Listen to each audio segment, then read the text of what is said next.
YouTube, what up? Coach Wiz here, and we back with another NBA reaction video. Today we got ESPN analyst JJ Redick gets destroyed for disrespecting Larry Legend. Let's dive right into it, man. Let's hear what this goofball got to say. He was highly skilled, a great scorer, as well as a great passer. When it came to his Celtics teams, he was highly valuable to their overall success. Now, with that being said, Larry Bird, like most older legends, is losing respect as time goes on. And when it comes to ESPN, I was absolutely floored to see a former NBA player insulting Larry Bird and saying point blank he is not one of the greatest shooters in NBA history. And I think the NBA has gotten way past the balance and watching guys give up dunks to shoot threes on fast breaks, that kind of thing. I think that has hurt the game a lot. Now, that's me. I am old school, as we all know. JJ, perfect. But, Bird shot plenty of threes, and they had Parrish and McHale. Bird shot plenty of threes, the best. And Bird is one of the great shooters in the history of the sport, not even close. Bird shot threes. He never was a volume shooter from three. No, I know that, but he was a great three-point shooter. He was not good. He was great. So stopping that. Larry Bird didn't shoot a lot of threes, but he clearly was a great three-point shooter. JJ Redick's face is just filled with hate for some reason. And I'm with Mad Dog. I'm more old school. I prefer, more of the old school players, more of the old school game. But y'all see JJ's face? Hold on, man. Let's let's run that back. Let's run it back real quick. Threes. He never was a volume shooter from three. No, I know that, but he was a great three-point shooter. He was not.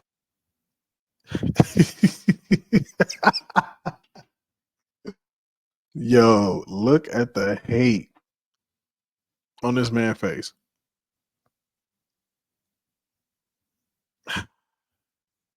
Larry can't get no respect, man. Not good. He was great. So stopping that clip right there, Redick, at the very end, had the facial expression of someone who was annoyed and disgusted by Larry Legend being called one of the best shooters of all time. I know everything. Never seen this before. I know everything. And for someone like Redick, it might be hard to understand that players in the past were also great players. But for him, he is so preoccupied with boosting up today's players, he downplays and disrespects past eras, like Bird, Cousy, as well as Jerry West. Now, getting on to the actual argument, Larry Bird, in his era, there was a three-point line that was introduced his first year.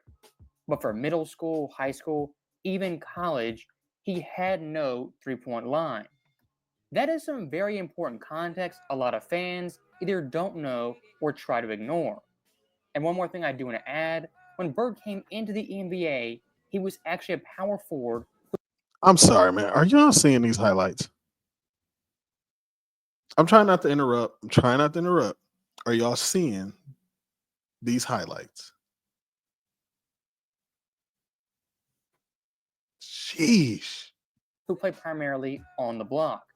And despite that, in his first year in the NBA, he shot 40.6% from behind the arc. In terms of percentage, he ranked third in the NBA. He was fifth in total threes and sixth in threes attempted. As a rookie off the bat, Larry Bird was the best three-point shooter in 1980. And what makes it even more. Yeah, I don't get it. Like, are we really arguing if Larry Bird was one of the best three-point shooters ever? One of the best shooters ever? JJ Redick know better. As a shooter himself, he should know better. He clearly be hating on the legends. I don't know why. Remember he got into it with Jerry West, and Jerry West had to check him. Yeah, I remember when Jerry West checked him. He clearly has it out for the older players. I don't know why. I mean, to me, this is like no debate at all. Like, I'm confused, especially coming from a shooter. Come on, JJ. Come on, man. Let's get back to it, though, man. I don't know what Buddy talking about. Impressive. Out of the qualifiers for three-point shooting, he was the only power forward to make the list, once again proving how much of a unicorn he really was. He's one of the top 5 3-point shooters of all time. That's how good Bird is. Oh, yes. We're not 3-point shooting contest. He was phenomenal. JJ, you want to be on that list or something? I think JJ Redick think he on that list or something. Why is he so mad? See, I never wanted to be this guy. Where you just think your era, your time is just hands down the best. Because the older players, they show respect to the new cats. They do. Even though they might not like how the game is going, they show respect to the players. Too many times we get players acting like this. Come on, man. Bird's a great shooter. Wait a minute, and Bird didn't shoot. Bird is absolutely one of the greatest shooters ever, but he's not one of the top 5 3-point, top 3, whatever Did you said. see the 3-point shooting that he put on, those clinics that he put on at the All-Star game? Again, did you watch? Dog, it's just math. It's attempts, it's makes, and it's percentage. And there's no way you could ever argue Larry Bird is a top 3 3-point shooter of all time. You can't make that argument. Why? Why can't he make that argument? Well, look, you're basing it on math. You're basing it on math and the time of when he played. I'm basing it on just shooting. Now, looking at JJ in this clip, he once again provides no context, saying, quote, it's about makes, attempts, and percentage. Looking at the raw numbers with no context, no data, and no additional information. That argument right there, going on stats alone, is highly disingenuous. For example, look at the mid and early 2000s. Back in that era, averaging 30 points was extremely difficult for people like Kobe, Allen Iverson. Y'all know I think Kobe the GOAT. I'm biased, but so what? And even T-Mac. Being knowledgeable NBA fans, we know that era had a much slower pace, the paint was more crowded, and scoring was definitely more difficult. When looking at raw stats with no context, players in today's league averaging 30 were more efficient compared to Kobe, as was Iverson.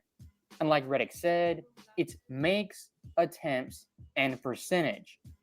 Someone like SGA, off the pure raw stats, was a better scorer than peak Iverson. And someone like Tatum technically was more impressive in the early 2000s Kobe. My overall point being, stats like usual require context. The same thing goes to Larry Bird and his shooting percentage. And speaking of that percentage, looking at Bird, after 1984, when he stopped playing power forward, his overall shooting splits were highly impressive. Shooting 50% from the field, 39.8% from 3, and 90% from the line. During that time period, 5 different times he shot above 40% from 3, and his highest. Yeah, I mean, I don't want to keep dogging Redick, but you have to put context behind these things, right?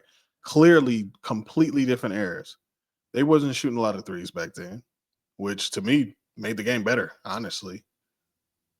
Could Larry have shot? Do you know what Larry Bird would be doing today if he could shoot 10 threes a game?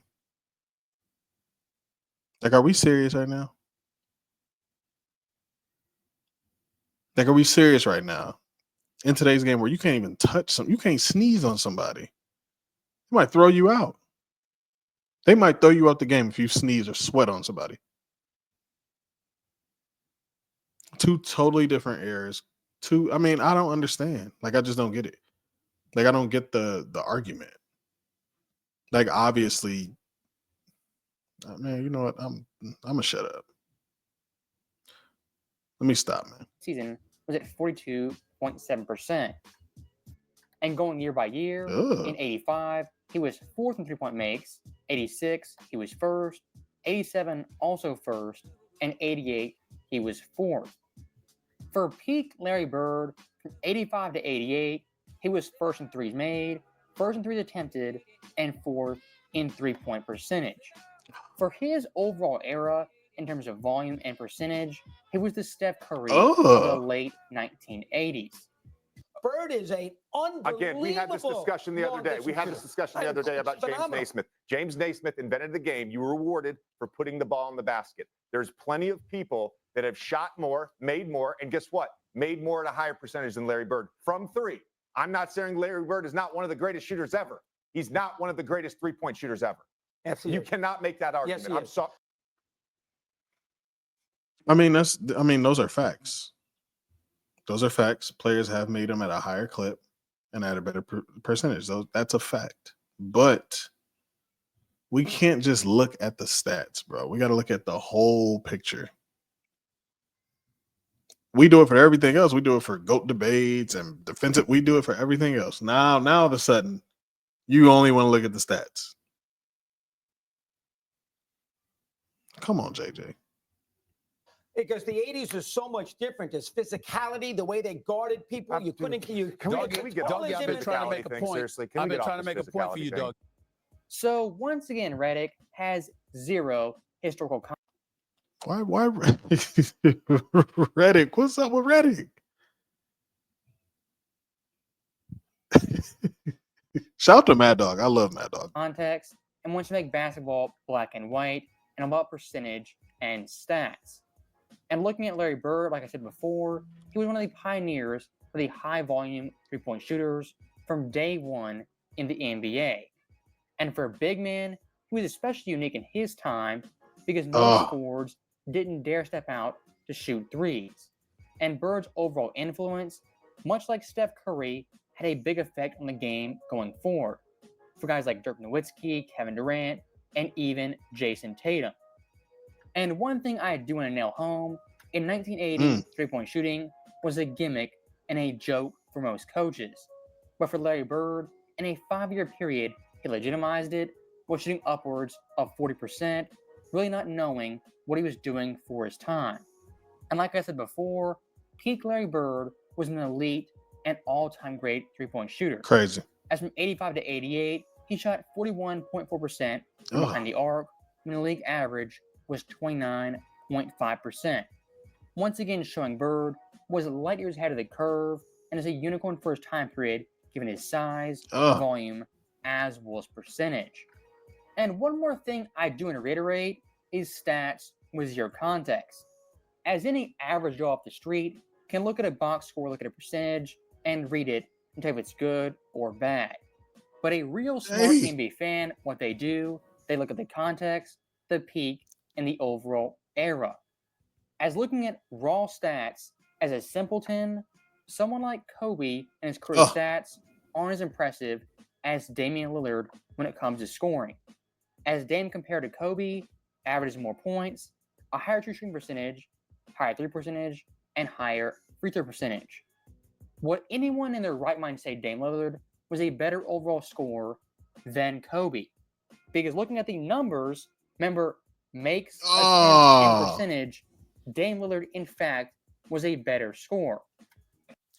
It's my favorite Kobe Bryant play ever, almost. Well, it is, actually. I remember watching this game live and being, like, mesmerized by this whole play. This was crazy. The split, takes the contact, spins around in the air, throws it over Yao.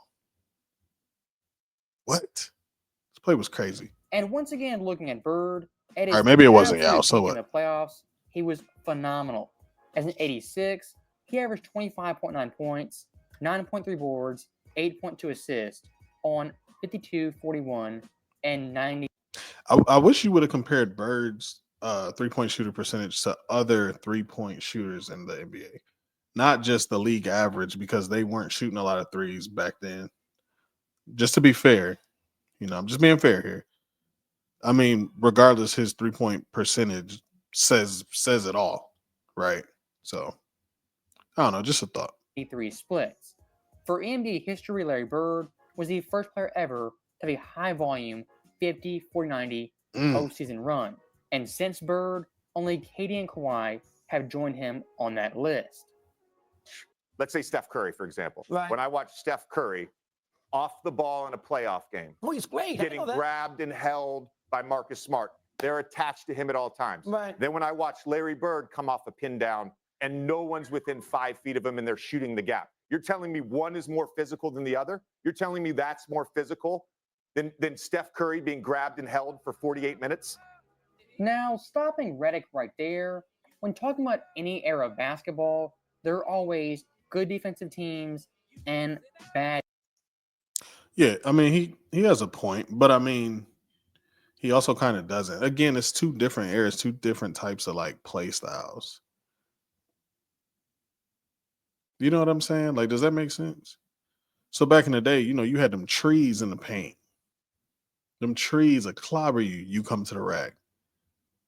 There was hand checking. I can guide you wherever I want. So I mean, I don't know why he's acting like the game wasn't more physical back then. Like he's like, I don't understand like what he's doing here. And yes, Steph gets grabbed and held most of the game, but that's Steph.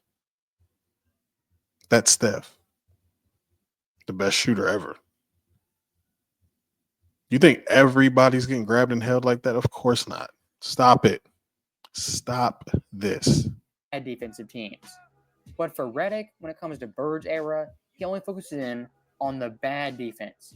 Compared to Steph's era, where he totally ignores the bad defense and the awful teams like Houston, Charlotte, and San Antonio. And as a basketball fan on why you throwing strays, man? Why you calling them teams out?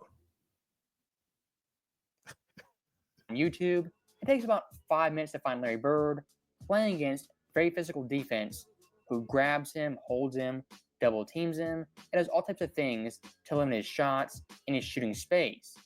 And when speaking of the 80s, when it came to Pistons, they had Dennis Rodman, Joe Dumars. The Lakers had Cooper and Worthy. Philadelphia had Bobby Jones and Caldwell Jones. Players like Allen Robinson, Larry Nance, Sidney Moncrief, Buck Williams. We had great defenders on all-time great defensive teams. And just like Redick, I could cherry pick bad plays here, bad plays there from any era. True. At the end of the day, it makes no sense doing that. You have to watch the film, understand the era, and provide context to what you're watching. Yes, back in the day, they played very close and compact to the basket. That's because back then, they didn't know the value of three-point shooting. But someone like Bird was a pioneer and an innovator of three-point shots for big men and just players in general. And one last thing I do want to throw in there, looking at Larry Bird, Mad Dog Russo brought up the NBA Finals. For Bird in the Finals, for his career, in 5 trips collectively, he shot 42.2% from behind the arc. And when it came to clutch time play, in the final 5 minutes, shot a staggering 42.8%. If you look at three-point shooting for Larry Bird, at the biggest times when the stakes were highest, he elevated his game and rose to the occasion. And like Pat Riley said, Larry Legend is the guy you want taking the shot when the clock's winding down. So that right there is my last overall point. And when it comes to Bird, I personally think he's a top 10 shooter of all time. If you want to say top 5, I definitely wouldn't push back too heavily given his era and how good he was for his time period. And for Redick, as you guys know, I am not a big fan of him or his takes regarding past legends. As always, thank you guys for watching. Hope you enjoyed it. I'll see you next time. What y'all think, man? What y'all think? I mean, JJ Redick clearly is a hater. He's clearly upset about, Jerry West coming at him. You feel me? So maybe he wants to take shots at Larry Bird. I don't know. Maybe he wants to be the best shooter ever. I don't know. But to me, Larry Bird is one of the best shooters ever. I don't even think it's a debate. Top 3, top 5. I don't know. What y'all think? Maybe I'm tripping. Drop in the comments who's your top 5 shooters of all time. Let me know in the comments, man. Let me know what y'all want to see next. JJ, stop the hate, my brother.